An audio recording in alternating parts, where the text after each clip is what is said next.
So many of you, and Esther included, you aren't nice enough to yourselves to want to insist on most of your moments being moments of ease and beauty and joy. Because somewhere you picked up along your physical trail this thing that you need to pay some price. And really, when you're calibrating to other humans, the more you sweat and the harder you breathe, the more you are revered as those that are getting out and getting it done. You see, most people aren't understanding that you're calibrating to the energy that creates worlds, and you're masterful in your ability to attract, you see. This is what it's about. All of the answers will come to you. All of them. The thing that is really a helpful thing to acknowledge is that because of resistance, which just means, really, it means difference. It means difference in frequencies. Because of that, when you ask a question, the frequency, the way the question feels and the way the answer feels are very different feelings. Let there be a little distance between, if you let yourself just feel what you're feeling and ask the question and get it out there. You've done the work of the asking, and the answer is already all queued up for you.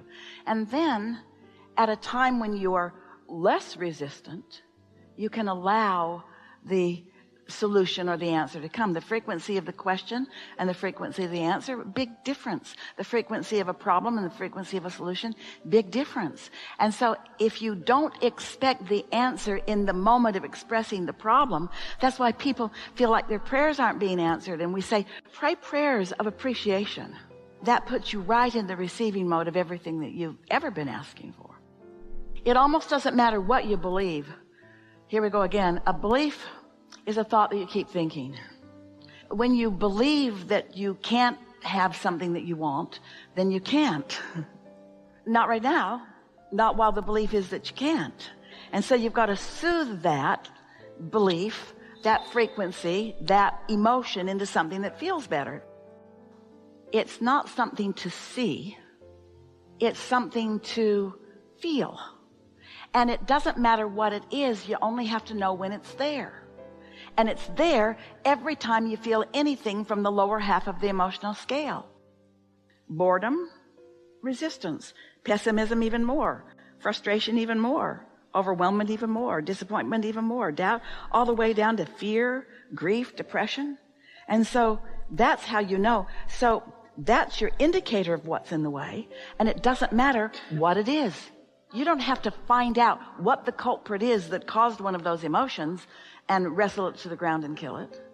You don't have to figure out what it is and then go to therapy and see if you can get rid of it. You just have to find a matching thought to something that is optimistic. You're just looking for existing matches to the upper half of the scale, and that automatically takes you out of focus with whatever it was, and it doesn't ever matter if you ever understand what it was. Because as you soothe yourself, then you match different things. It's easier than you thought, isn't it? Does that make sense to you? Humans are we love you so much. You want to be so precise. You want to be able to explain yourself to everybody, and you want to be able to explain, well, I figured out what was wrong, and it was this and this and this, and the whole time you're explaining it, you're calibrated to it, so you're holding yourself in that frequency. It's like Jerry used to tell the story to Esther that he sat in front of the fireplaces, and the logs in that part of the country were they spit sparks all the time, and when one would get on his sweater, if he brushed it off quickly, not any problem, but if he didn't notice it, then it would burn a hole in his sweater. And it's the same sort of thing. When you've got something that doesn't feel good and you don't do something about it, it becomes more, because the law of attraction makes whatever is active in your vibration more, you see. And so once you understand that you've asked and it's been given, now just find a match that feels good, that feels like something that feels good to you, and we know you know the difference. Then you've accomplished a calibration, and then we have something to say to you. Hang on. Let's go into a new room together. Let's say that you all are hearing this and getting this and willing to try this. And it's new for you because you're really motivated to understand everything and explain everything, because You live in a society where a lot of people have demanded a lot of justification from you. In their comparative nature, in their controlling nature, it's all right. They didn't, in most cases, mean to do it. So you are willing to try this game. It's a priceless, valuable game where you're just going to realize when you're having a negative emotion. And so you get better and better at honoring your own requests, you see. Here's the new room that we wanted to walk in with all of you together. So you feel the negative emotion. That's all that matters. You're aware that you're feeling some uneasiness. It's in early subtle stages. It hasn't reached the place that there's some disastrous culmination. You're just feeling some uneasiness and you don't like it. And you like yourself enough to want to grant yourself easiness rather than uneasiness. So rather than trying to figure out what is it that I'm feeling uneasy about, you don't have to do that. You just have to find something that you are easy about. And as you do that, you keep your vibration in this frequency where what you need or what you want is always within easy access to you. That really is the way that it works. Esther used to say to Jerry, you know, she was trying to convince him that he would like to be with her. So she sang, Evita, I'd be surprisingly good for you. She sang, get on the bus, Gus. And one of the things that she said that she thought would really appeal to him is, I shine in a crisis. Well, that's valiant. There should be statues for people that do that, right? We explained to her once she started listening to us that the reason she shines in a crisis is because the crisis causes her to focus. And what we're asking you to do is focus pre-crisis. Focus at softer, more subtle. It's easier if you convert those words, frequency, vibrations, energies, even words like resistance, into words like happy, sad, nervous, calm. In other words, your emotions are your vibrational indicators. Your emotions are your guidance system, and without them you cannot calibrate. So this conversation matters. So do you know the difference between being worried and at ease about something? The nice thing about emotions, words don't really teach. And so we can say a lot of words, but the beautiful thing about emotions are that you can feel the difference. In other words, Esther knows when she's calm and she knows when she's agitated, don't you? When you're calm, you're in the allowing mode. When you're agitated, you're not. When you're happy, you're in the allowing mode. When you're mad at somebody, you're not. You are more than this physical apparatus. You're an extension of source energy that is consciousness. Not something that you can hear or see or smell or touch or taste. It's consciousness and it's vibration. And so this non-physical part of you is perceiving in every moment whatever it is you're perceiving. You're walking down the street. Your inner being is aware that you're walking down the street. Your inner being is aware of your body, of your movement, of what's around you, of what the fragrances in the air are, everything in your environment. Your inner being is aware of that.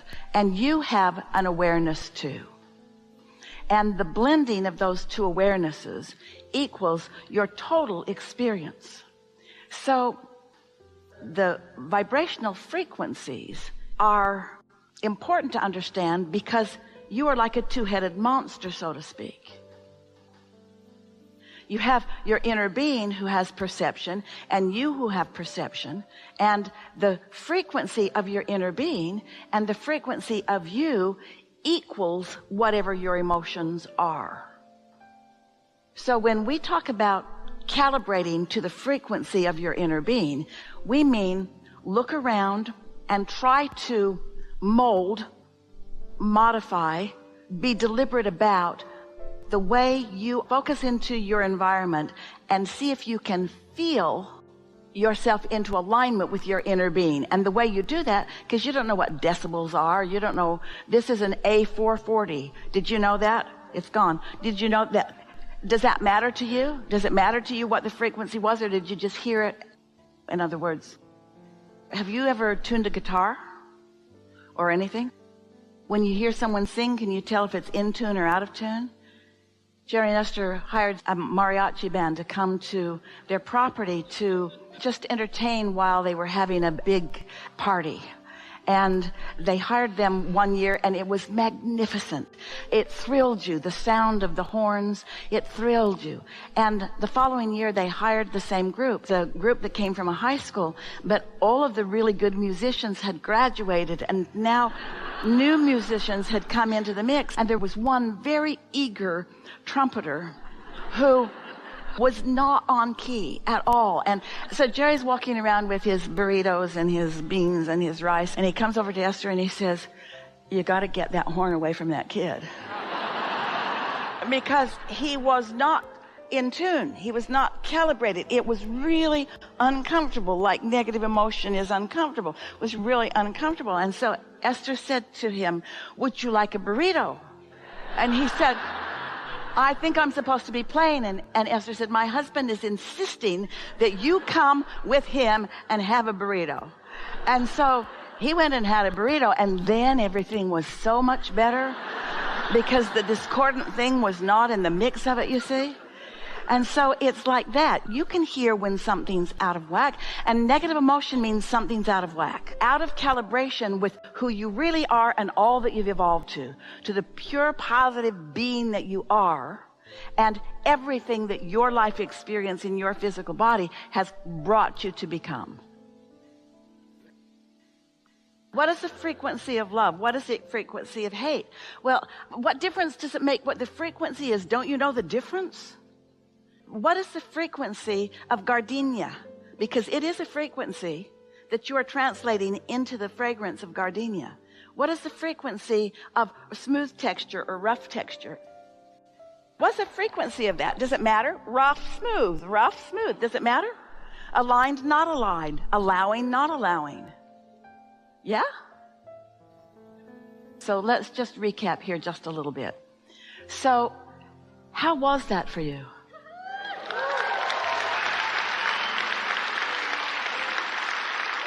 Don't you feel more eager to soothe yourself into alignment with your source?